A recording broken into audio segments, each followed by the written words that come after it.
Chapter 1, Where It All Began. People like to ask where it all began.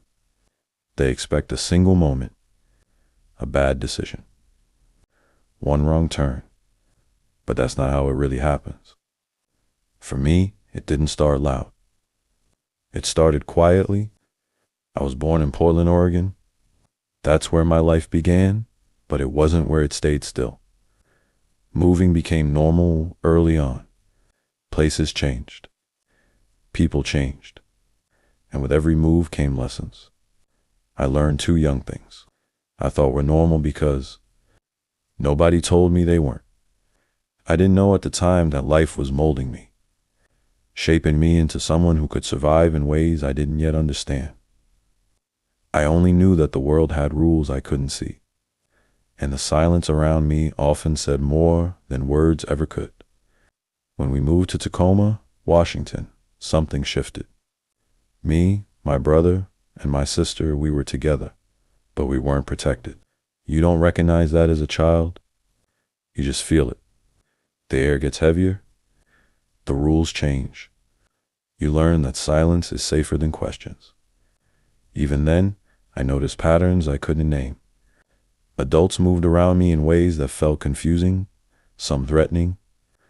I was hyper-aware of glances, changes in tone, the way a hand lingered a moment too long. I didn't understand what it meant. I only knew I had to stay small, quiet, careful. Growing up, I didn't understand why I was drawn to strong women. Looking back now, I know I was searching for stability, something solid in a life that never felt safe. I was 12 years old when I became involved with someone who was 18. I didn't have the language to understand what that meant. I just knew I felt grown before I was ready to be. Childhood didn't end all at once, slipped away without permission. What people don't always understand is that before the streets, before the drugs, before the hustle, there was something else shaping me. There was abuse. It came from people who were supposed to protect me. Family, adults. People I trusted because I didn't know I had a choice not to. My aunt's boyfriend, fresh out of the penitentiary. Strong, intimidating, took advantage of me whenever he wanted. I didn't understand what was happening. I didn't understand why it was allowed. I only knew it was brutal, confusing, and torturing. Later, staying with other family members, it happened again. Older cousins, familiar faces, people inside the circle. When you're a child, you don't know how to name what's being done to you. You just know it hurts, and you learn how to disconnect so you can survive it. That kind of trauma doesn't disappear, ... it sinks in. It becomes anger, rage, confusion, a fire you don't know how to put out. I carried that anger everywhere, at the world, at my family, at myself. Years later, when I confronted some of the people who hurt me, they denied it, acting like it never happened. I didn't know if I wanted answers or revenge. I didn't know if I wanted to scream or to lash out. I just knew it took me right back to that place. That was the biggest thing in my life before I ever touched drugs. The neighborhoods came next. Columbia Villa wasn't just a neighborhood, it was a warning. If you know it, you know. A place where money ran out fast and tomorrow didn't matter much. People disappeared. Opportunities disappeared. Caring didn't keep you safe. Survival made its own rules. By then, addiction had already started tightening its grip on me. Hunger was real, but the craving was louder. I wasn't thinking clearly, I was thinking about the next hit. The next escape, the next way to quiet everything going on inside me. I remember getting a bar of soap. That soap became my kilo. I broke it down and shaped it into something that looked real enough, fake crack cocaine. That was the move. We traded it in the neighborhood, dealing with Crips, who didn't know any better at first. It wasn't smart. It wasn't long-term. It was about feeding the addiction and keeping the routine going. At the time, it didn't feel dangerous. It didn't feel wrong. It felt necessary. That's how addiction lies to you. It turns desperation into logic and bad decisions into survival. For a while, it worked until it didn't. When the truth came out, everything could have ended right there. That's how close it was. Then there was the pipe, burnt, blackened, worn down. I checked it every day, searching for something left behind, dust residue, anything that might give me a moment of escape. If it looked like it might offer something, I burned it. No breakdown, no drama, just routine. Thursdays became a different kind of rhythm. My cousins worked for Sky Chef, running errands, deliveries, whatever came their way, and Thursdays were payday. That day meant something different to me. It meant the pipe might have something left. Or maybe I could get a little more to feed the hunger I couldn't name. Chapter 2. The Price of the Streets. The only thing I really learned in this game is my conscience. Some people don't have one, but I do. And having a conscience in the streets doesn't make you stronger. It makes everything heavier. There was never a way for me to really win. Sooner or later, I knew I'd end up dead to my people, dead inside, or dead for real. For a long time, I felt like I had to get revenge on life itself. I still don't fully understand why I chose this street life. I ask myself that question even now. Maybe it's who I am. Maybe it's how I was raised. Maybe it's what I saw before I ever understood what choices really were. Whatever the reason, the streets come with consequences. Innocent or guilty. Right or wrong, everybody pays. I took losses. Real losses. Enough losses that if I had all the money back I lost over the years, I could probably buy a couple of houses right now. But the streets don't work like that. They don't reward patience. They don't reward loyalty. They don't reward honesty. Selling dope, hustling, chasing fast money, it helps you procrastinate on life. It keeps you busy so you don't have to grow. It keeps you asleep while you think you're surviving. Now I'm 55 years old and I'm just starting to wake up. Even now, I still feel like I've been sleepwalking through parts of my life. I've been in the streets my whole life, trying to be down for my crown. But what is a crown, really? Respect? Fear? Clout? And what does it cost you to wear it? In this adult game, you don't get to rest. The moment you slow down, the enemy shows up. And when I say the enemy, I mean exactly what Christians talk about, the devil.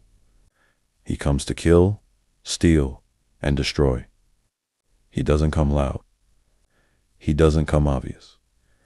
He comes clever. He makes you think you're really doing something. From the smallest move to the biggest score. The enemy makes you feel like you're winning, even when nothing is really being built. No foundation, no protection, no rug under your feet, just motion, noise, and false progress. I remember nights where I thought I was untouchable, counting stacks, feeling like I had the whole game figured out. By morning, a cousin or a friend would be missing, arrested, or dead. And just like that, the illusion crumbled. Money itself isn't evil. I learned that the hard way. Money is just money. It's the people behind the money that are evil, power, greed, ego, control. Everybody wants money. Everybody wants to be around somebody with money. Everybody wants clout. But clout will cost you your life, or somebody will take your life because you got it. Nothing good comes from chasing it blindly. The streets are only made for two things: walking on and driving on. Anything else is uncivilized. If you think I'm playing, look around. Where are they now? Dead, in prison, or they lost their minds. Those are the endings. That's it. It always starts out with laughs, jokes, wins, everybody feeling good. But after a while, it isn't funny anymore, especially when lives are lost over money. Over pride, over clout, over loyalty that was never real to begin with. There's no big me and little you in this game. No big I and little you. Everybody gets a piece of it. Everybody pays eventually, especially when you stay humble with the drugs and loyal to people who aren't even loyal to themselves. That's one of the biggest traps, being loyal. In a world that doesn't value loyalty, the streets don't care about your heart. They don't care about your intentions. They don't care if you're trying to do better. They only care about movement, money, and survival. And if you're not paying attention, they'll take everything from you. I've seen friends lose everything because they let pride take the wheel. I've watched them walk into situations thinking they were untouchable. Some got arrested, some never came home, and some, God rest their souls, never had a chance. That's why sobriety matters. Not just from drugs, but from distractions, pride, and false identities. You have to pay attention to life. You have to stay alert, because life is snakish. The streets are snakish, and the enemy is always watching, waiting for the moment you get tired, careless, or comfortable. I remember nights where I questioned everything. Why am I here? What am I doing? Each decision felt like a coin flip between survival and disaster. My conscience never left me. It stayed heavy. It stayed loud. It reminded me every time I crossed the line that there was a cost attached. And even though I ignored it more times than I want to admit, it's the only reason I'm still here to tell this story. Consequences don't disappear just because time passes. They stack up. Money lost. Time lost. Relationships lost. Parts of yourself you can't get back. And at some point, you have to face all of it. I've learned that being alert isn't just about watching your back. It's about watching your heart, your ego, your mouth.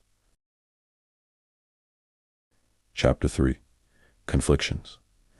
When I think about relationships, I have to be honest with myself before I can be honest with anyone else. For a long time, I didn't really know what a healthy relationship was supposed to look like. I knew how to chase people, how to lose people, and how to hurt people, mostly because I was hurting myself. I confused attention with love and survival with loyalty. Somewhere along the way, I learned how to be present physically, but absent emotionally, and I didn't even realize I was doing it. My first real relationship wasn't with a person, it was with cocaine. Cocaine didn't ask questions. It didn't expect consistency. It didn't care if I disappeared, lied, or showed up broken. While other people were learning how to love, I was learning how to numb myself. That drug became my girlfriend, my comfort, my escape, my everything. Relationships are something you're supposed to learn early.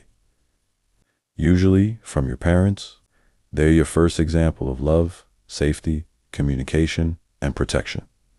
My foundation in all of that was shaky from the start. I loved my mother. She was there and she tried.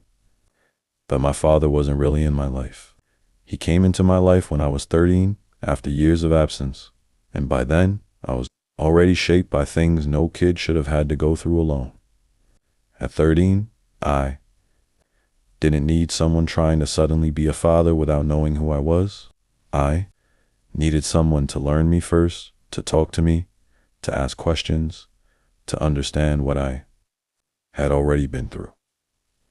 Instead, my father came in, set in his ways. He wanted authority before understanding.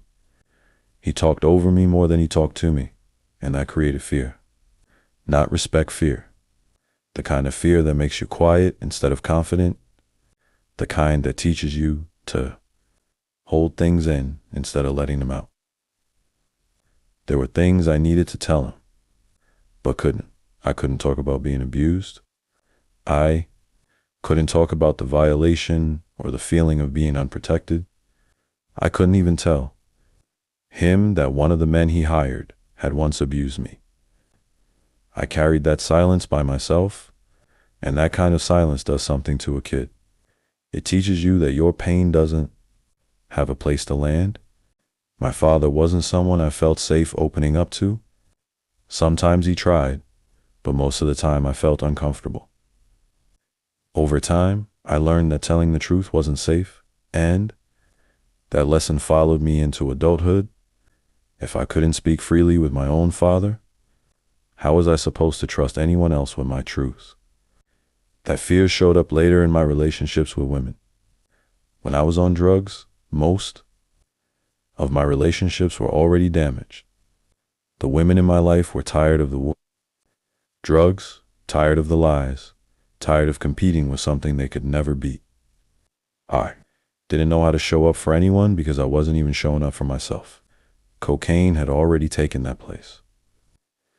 I never got the chance to be educated about relationships. Nobody taught me how to communicate, how to commit, or how to love in a healthy way. So I made up my own rules. I thought having multiple girlfriends meant I was in control, when really I was just avoiding intimacy. I neglected myself emotionally while convincing myself I was living. When I finally left the drugs alone permanently, I realized how unprepared I was for real relationships. Without cocaine, everything felt different. Relationships became rocky and uncomfortable. I was trying to do relationships sober after being in love with a drug for so long. I wasn't high anymore, but emotionally, I was still catching up. As I learned more about myself in sobriety, I also had to be honest about the depth of my addiction. There were times when I didn't even feel human anymore. I remember standing in a room, staring at the floor, telling myself that if I couldn't feel better right there, then nothing was going to help. I was so numb that pain barely registered. I would think to myself that I'd crawl across the entire floor on my stomach if it meant I could feel something, anything.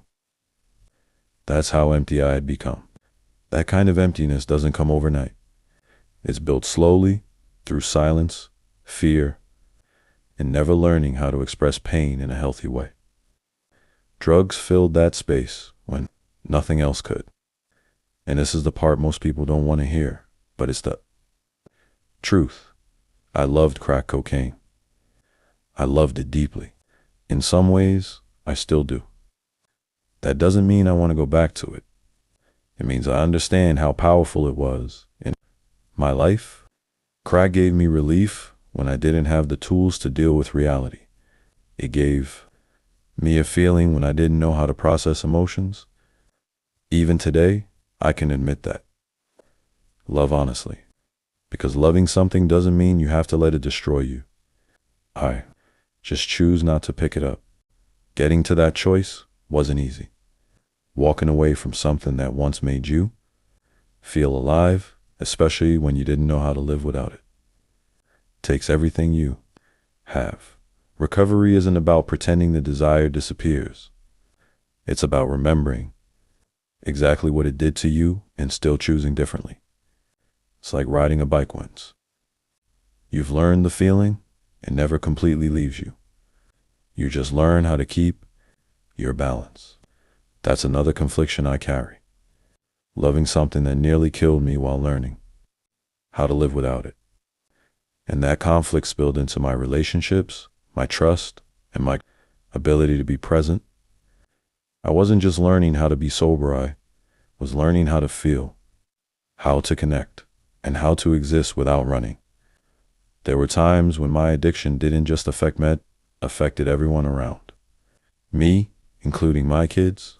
I remember moments where I tried to draw lines, telling them what not to do, warning them about smoking and drugs, while I was still walking around in the same shoes that carried addiction everywhere I went. I told them not to follow my footsteps, even though I hadn't figured out how to stop myself yet. Eventually, the consequences caught up to me. I ended up going to jail. I remember going in with nothing but the weight of my decisions on my back. I even took my dog with me, not knowing what was going to happen next or how long I'd be gone. I was in county, sitting with my thoughts, replaying everything I had done and everything I hadn't done right. When I got out, I had a few conversations with people, some encouragement, some judgment, some silence. But mostly, I was left alone with myself. Jail didn't magically change me, but it forced me to sit still long enough to see the damage clearly. It showed me how far my life had drifted from the man I wanted to be, especially as a father. That moment became another mirror, not just about addiction, but about responsibility, about the example I was setting, about how my relationships, especially with my kids, were being shaped by choices I kept telling myself I couldn't control. That realization hurt more than any withdrawal ever did. This chapter isn't about blaming anyone else. It's about owning my part, the mistakes, the confusion, the emotional immaturity. It's about recognizing that love isn't chaos and passion doesn't have to hurt. I had to unlearn a lot before I could even begin to show up as a real partner, a real man, and a real version of myself. Chapter 4, Reflections of Faith. As I picked up the pages from chapter 3, I had to stop. My hands shook a little. My chest felt tight, and for a moment, I couldn't breathe. I was staring at my life, raw and exposed. Every mistake and heartbreak laid bare in front of me. Reading it back, hearing the words I had lived through, I felt the weight of every choice I had made pressing down on me. I couldn't keep going for a second without acknowledging its I had almost lost myself entirely. And yet, here I was, still alive, still trying. And I realized, in that pause, that I hadn't survived alone. The first person who came to mind was Pastor Benny Moore. I thought about him, about his voice, calm and firm, reminding me that God's work was never finished. That even when I felt invisible, even when I thought I had gone too far, grace was still available. Pastor Benny wasn't just a pastor who preached from a pulpit. He was someone who lived his faith. He walked through life in a way that showed me that you could be tested. You could be broken and yet still hold on to hope. I remembered sitting in his office once, telling him everything I had done, expecting judgment or disappointment, and instead he just listened. And then he said, even when it feels like nobody sees you, God's work isn't finished. That one line stuck with me for months, then years, like a lifeline I could grab onto when I felt myself sinking. Pastor Benny's influence wasn't always dramatic. Often it was quiet, almost invisible, but that's what made it powerful. In the middle of nights that felt endless, when I was alone with my thoughts, his words would come back to me. He reminded me that my mistakes didn't define me, that even my worst actions didn't erase the person God had created me to be. I could feel his patience in my soul, his belief in me even when I couldn't believe in myself. He taught me that faith wasn't about never falling. It was about getting back up over and over, until the fear and shame no longer controlled me. And then there was you, Alex Stokes. I don't think I can overstate how much your support changed the course of this book and honestly, my life. You were patient when I stumbled. You encouraged me when I wanted to give up. And you believed in the story I didn't even think I had the courage to tell. You reminded me that even my darkest moments could become lessons, that my voice mattered, that I could turn my pain into something meaningful, without you pushing me to confront my truth, to sit with it, to write it down honestly. I don't know that I would have survived the weight of it. You became the bridge between the man I was and the man I wanted to be, a steady hand guiding me toward clarity and purpose. Even with Pastor Benny's guidance and your support, the road wasn't easy. I had to keep coming back to God's word to find my footing. John 3:16 was my anchor in the darkest nights. For God so loved the world, that he gave his only begotten Son, that whosoever believeth in him should not perish, but have everlasting life.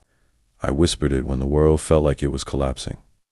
Letting it sink deep into my heart, it reminded me that no mistake could separate me from love so great, so patient, so enduring. That love had carried me through years of struggle, through choices I thought were unforgivable. It became the foundation for every decision I began to make after that. Hebrews 11:1 gave me courage to hope in the unseen. Now faith is the substance of things hoped for, the evidence of things not seen. When I was questioning everything, my path, my worth, my future, this verse reminded me that faith didn't need to be tangible to be real. It could be a quiet conviction in my chest, the belief that even when I couldn't see a way forward, there was a way prepared for me. Pastor Benny taught me that faith was a muscle. The more you exercised it, the stronger it grew. I began to understand that hope wasn't just a wish. It was action. Even if the action was only getting out of bed, picking up the pen, and trying again. Psalm 24:1 reminded me that I didn't exist in isolation. The earth is the Lord's, and the fullness thereof, the world and they that dwell therein. Life was bigger than me, bigger than my mistakes, bigger than my shame. Pastor Benny often said that every person we encounter, every breath we take, is a gift and a responsibility. I began to see that I wasn't just surviving. I was accountable for how I moved in this world, for the impact of my choices. That perspective was liberating. It gave purpose to my struggles, to my recovery, to the writing of this memoir. I could see that my life, messy, painful, real, could still reflect something greater. Psalm 32:30 resonated with the most raw parts of me. O Lord, you have brought my soul up from the grave. You have kept me alive, that I should not go down to the pit. Every time I repeated it, I could feel the weight of my past lift slightly. I had been on the edge. I had seen darkness close. Chapter 5, Hope, Growth, and the Future. Chapter 5 opens with a quiet breath, a pause between reflection and intention. I thought back to the moment in chapter 3 when I had to stop reading my own words, overwhelmed by the memories of what I had been through and what I had survived. That pause wasn't weakness. It was the beginning of awareness, a recognition that I had come far, but I had farther to go. It was the moment I realized that my story, every misstep and every triumph, could become a tool not just for myself, but for others. I understood, finally, that the lessons I had learned could be transformed into guidance, into mentorship, and into hope for people walking paths I once knew all too well. At the heart of this journey has always been the influence of Pastor Benny. More, his steady presence, his wisdom, and his insistence on seeing beyond the mistakes to the potential in every person showed me a life lived with purpose.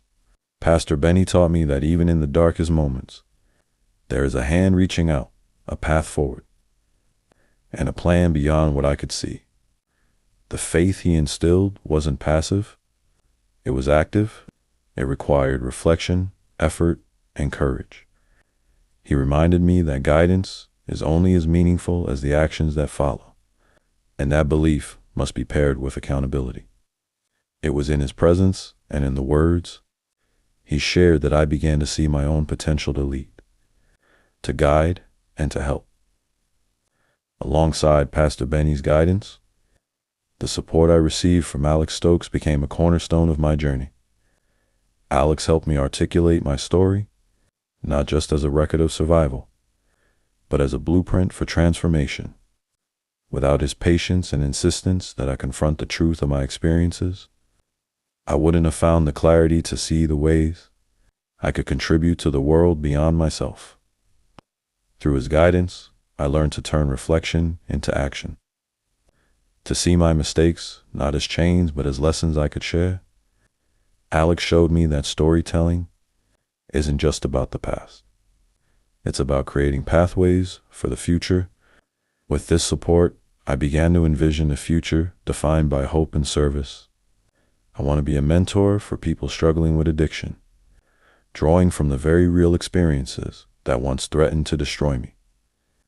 I understand the temptations, the triggers, the moments of despair, and I can speak to them with authenticity that no textbook or lecture ever could. I can guide someone through the initial steps of recovery, help them navigate setbacks, and show them that progress is possible even when it feels unreachable. My journey equips me to meet people where they are, to acknowledge their pain, and to offer strategies and encouragement rooted in lived experience. Beyond addiction, I carry with me the weight of experiences that few understand. The kind that leave scars long after the visible wounds have healed. Being molested as a child shaped me in ways I could not control, leaving fear, shame, and confusion in its wake. But over time, I realized that my story could become a tool not just for my healing, but for helping others who endure similar pain. I want to dedicate myself to supporting children and families affected by molestation, offering guidance that is rooted in lived experience, empathy, and understanding. I can provide one-on-one mentoring for children who have been abused, giving them a safe space to process their emotions, ask questions, and regain trust in adults. I know firsthand how isolating and terrifying it can feel, and I want to be a figure they can rely on. Someone who listens without judgment and offers concrete strategies for coping, healing, and rebuilding self-worth. I also envision workshops and speaking engagements in schools, community centers, and faith-based organizations where I can raise awareness about abuse, teach children to recognize danger, and encourage them to speak up. Using my story carefully, I can show that survival is possible, that trauma doesn't define them, and that there are adults and communities ready to help. My goal is to empower young people to reclaim their sense of safety and control, something I had to fight to rebuild for myself. In addition, I can work with families navigating abuse situations, showing parents and guardians how to advocate for their children, access resources, and respond with love and protection. I want to help them understand that healing is a process that involves listening, validating, and supporting the child at every step, by providing guidance to both children and their families. I can create a foundation for long-term recovery and resilience. Finally, I see opportunities to collaborate with nonprofits and community organizations focused on abuse, prevention, and recovery programs. By sharing my insights and experiences, I can help design initiatives that prevent abuse, support survivors, and educate the community about the realities of molestation.